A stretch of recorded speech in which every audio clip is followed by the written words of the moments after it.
एक समय की बात है। हरे भरे खेतों और बहती हवा से घिरा एक सुंदर शांत गांव था। उसी गांव में राजा राजेंद्र सिंह का राज था। राजा बड़ा ही दयालु था। प्रजा हो या सेवक, सबका वह पिता समान ख्याल रखता। पर उसके इकलौते बेटे वीरेंद्र का स्वभाव उससे बिल्कुल उलट था। घमंडी, निर्दयी और गुस्सैल।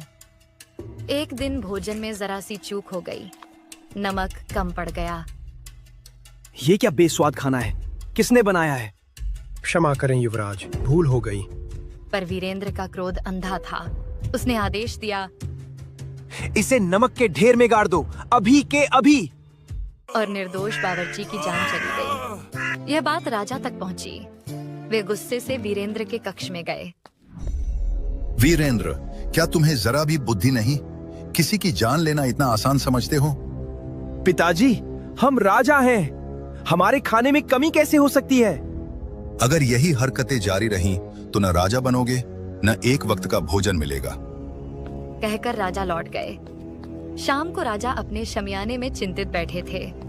रानी आई और बोली, महाराज, वीरेंद्र अभी नादान है। बड़ा होकर वह आपकी जैसा दयालु बनेगा। आप चिंता न करें।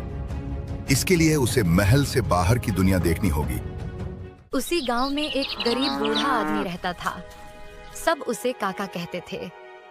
वह हर सुबह उठकर अपनी भैंस का दूध निकालता और एक पुरानी बाल्टी से घर घर बेचता। एक घर पर महिला ने पूछा, काका, दूध बाल्टी में ही क्यों बेचते हो? कुछ और नहीं है क्या आपके पास? बेटी, ये बाल्टी मेरे पिता की आखिरी निशानी है। जाते समय कहा था, जो भी करना इसी से शुरुआत करना।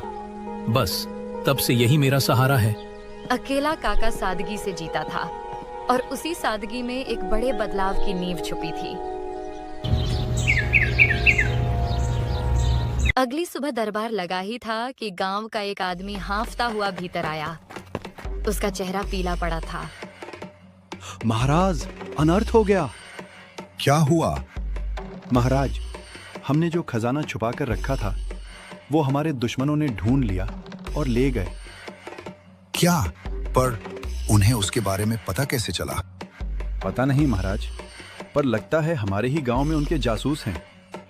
मैंने बहुत ढूंढा पर कुछ हाथ नहीं लगा।